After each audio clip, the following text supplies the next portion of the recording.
हमारे बैंकों का प्रॉफिट आज रिकॉर्ड पर है, हाई रिकॉर्ड है उसके।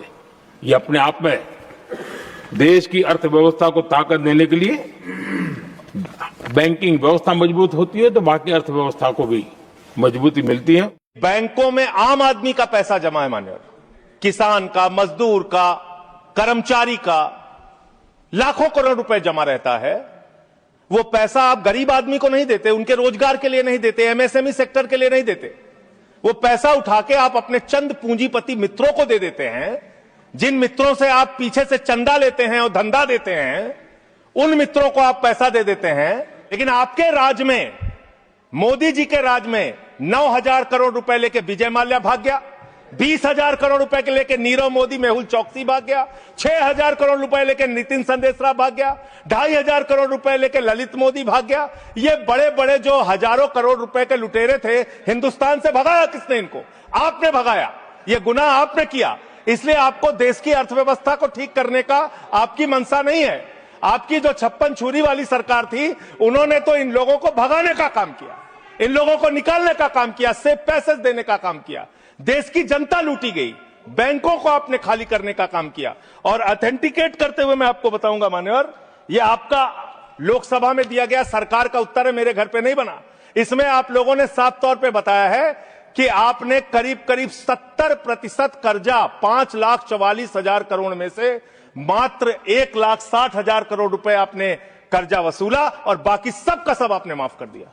ये तो बड़ी अच्छी स्कीम है आपकी, बहुत अच्छी स्कीम है। यही स्कीम आप किसानों के लिए लाइए, यही स्कीम आप मजदूरों के लिए लाइए, रेहड़ी पटरी वालों के लिए लाइए, छात्रों के लिए लाइए, छोटे दुकानदारों के लिए लाइए और कहिए कि अगर 1 लाख रुपए किसी किसान का बाकी रहेगा, 30,000 रुपए दे दे, उसका बाकी कर्जा माफ।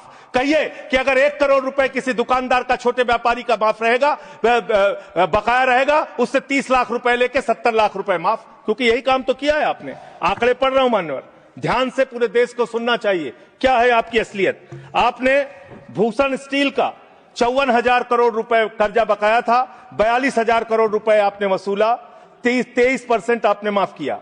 एसआर का, भूषण स्टील का 57,000 करोड़ रुपए बकाया था, 35,000 करोड़ वसूला, 38% आपने माफ किया। 8,000 करोड़ रुपए ज्योति स्ट्रक्चर्स का बकाया था, 55% आपने माफ किया। 91,000 करोड़ जीएचएफएल का बकाया था, 60% आपने माफ किया। भूषण पावर का 48,000 करोड़ रुपए बकाया था, 19,000 करोड़ रुपए वसूला, 60% माफ किया। इलेक्ट्रो स्टील्स का 14,000 करोड़ रुपए बकाया था, 5,000 करोड़ रुपए लिया, 62% आपने माफ किया। मोनेट इस्पात का 11,500 करोड़ रुपए बकाया था, 2,800 करोड़ रुपए वसूला, 75% कर्जा आपने माफ किया। एमटेक का 13,500 करोड़ रुपए बकाया था, 2,700 करोड़ रुपए वसूला, 80% आपने माफ किया।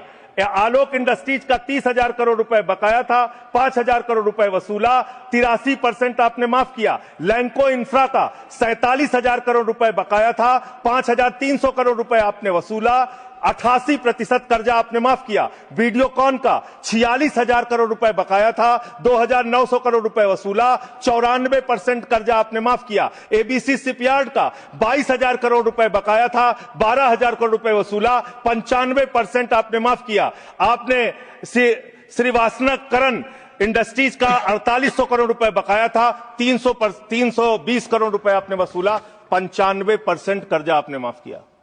मान्यवर, अभी हमारे मित्र पूछ रहे थे हेयर कट क्या है, हेयर कट क्या है, हेयर कट क्या है। हेयर कट का तो मतलब था मामूली सी छूट देनी है, ज्यादा वसूलना है। आपने तो पूरा गर्दन कट कर दिया, पूरा गर्दन कट, यानी कि बड़ा हिस्सा कर्जे का माफ कर दिया और मामूली हिस्सा कर्जे का आपने वसूला। और अगर मैं आपसे ये कहूं कि इसमें आपने रिश्वतखोरी की, भ्रष्टाचार किया, चंदा लेके धंधा दिया, आपने एक ही खाली कंपनी का नाम लूंगा, भूषण स्टील का, जो टाटा को गई, 1,500 करोड़ रुपए का चंदा भारतीय जनता पार्टी को टाटा से इलेक्टोरल बॉन्ड और बाकी चीजों के नाम पे आपको मिले हैं। आप पैसा ले लेके इन लोगों का बड़ा बड़ा कर्जा माफ करवा रहे हो, रिश्वत ले लेके इन लोगों का बड़ा बड़ा कर्जा आप माफ करवा रहे हो। आपका ध्यान देश की अर्थव्यवस्था ठीक करने में नहीं है, पूंजीपतियों को खाली हर तरह से फायदा पहुंचाने में है। एक गाना था मान्यवर, तू जहां जहां चलेगा मेरा साया साथ होगा। मोदी जी की हालत यही है। मोदी जी गाना बनाए हैं, मैं जहां जहां चलूंगा अडानी का ठेका साथ होगा। ये क्या है? ये क्या है? बांग्लादेश की यात्रा किया 2015 में, अडानी को ठेका मिल गया। श्रीलंका की यात्रा की 2021 में, अडानी को वहां ठेका मिल गया। तंजानिया की यात्रा की 2023 में, अडानी को वहां ठेका मिल गया। केन्या की यात्रा की 2023 में, अडानी को वहां ठेका मिल गया। नेपाल की यात्रा की 2023 में, अडानी को वहां ठेका मिल गया। मलेशिया में 2017 में यात्रा की, अडानी को वहां ठेका मिल गया। 2018 में सिंगापुर की यात्रा की, अडानी को वहां ठेका मिल गया। सर दिखाई नहीं पड़ रहा हूं मैं सर, अडानी को वहां ठेका मिल गया। वियतनाम की यात्रा की 2024 में, अडानी को वहां ठेका मिल गया। इजराइल की यात्रा की 2017 में, अडानी को वहां ठेका मिल गया। तू जहां जहां चलेगा मेरा साया साथ। कोई